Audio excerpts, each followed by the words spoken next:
is Western therapy psychologically damaging the Gulf?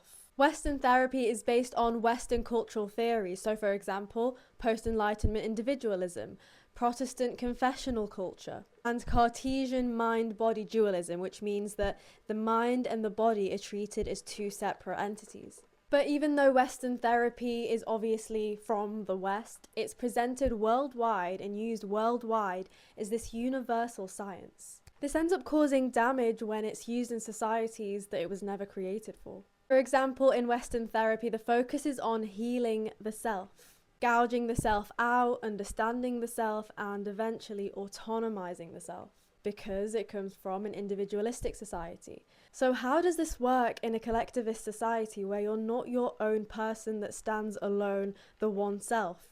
You are relational. The self is relational. You are someone's mother, someone's sister, you are someone's neighbor, you are part of a community, and that comes first. And how does it work in religious societies when Freud was very anti-religious? And so CBT, ABT, and DBT treat the individual self as this final authority over one's own well-being.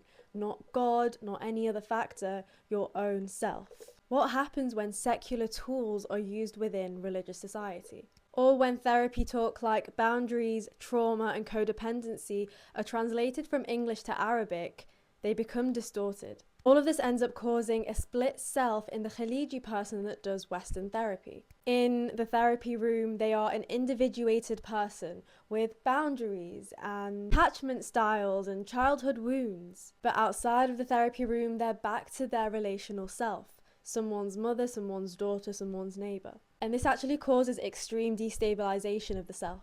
It ends up messing with identity cohesion, which is the sense of self of someone. And identity cohesion is a marker of a psychologically healthy person. So the therapy that was supposed to heal them actually ends up fragmenting them in a way that they never expected. This is such a deep topic, so thorough, I could make this video 10 minutes long. So if you want to know more about this, let me know.